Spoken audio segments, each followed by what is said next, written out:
This question is from Call Me Mac. Hello, Mac.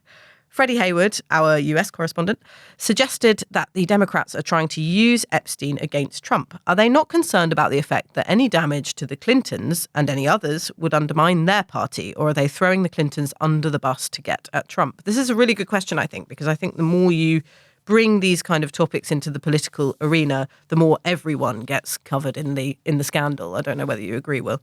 I think it feels like a cipher, this issue.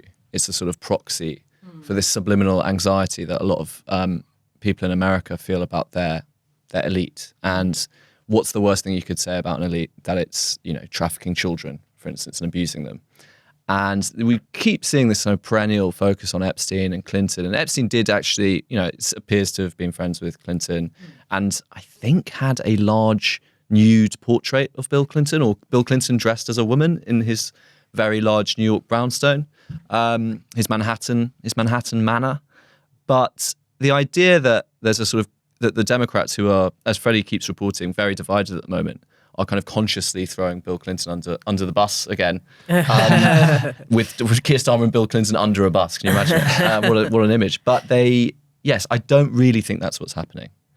I think that there's a big Epstein sort of fireball that flames around international politics, and it singes people every now and then. It singed Trump this summer. It's singed Clinton before.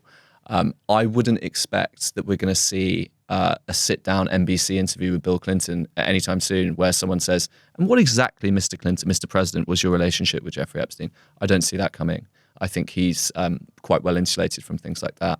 And in the same way that, what would have to happen to Clinton for him to really get stung by this, you would need some kind of, some documents to come out in court in the way they did with Prince Andrew, which has led to his total disgrace and banishment from British public life. So unless that's coming down the track and has been organised by the Democratic Party, I don't think that's happening. How much does the Epstein scandal singe, as Will put it, British politics? Obviously, Peter Mandelson's been caught up in it at moments in his career. So again, in January, during the inauguration, without bringing it up, young MAGA men would show me the photo of Peter and Jeffrey on their phones and say, what's going on here? Yeah. And I would just sort of go, I tried to do my best Britain, tried to be diplomatic. And yes, it is a source of embarrassment to all kinds of people. I think Mandelson was questioned by the Financial Times, and he gave them a sort of very polite answer, which I think was fuck off.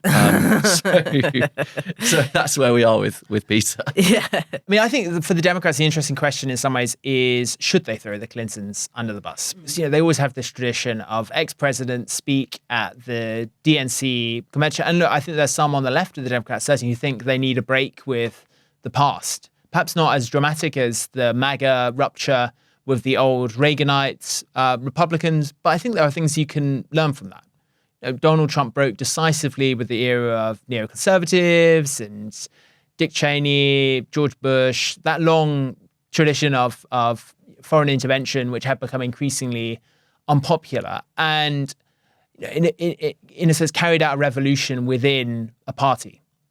Rather than starting a new party, sort of took an old one captive.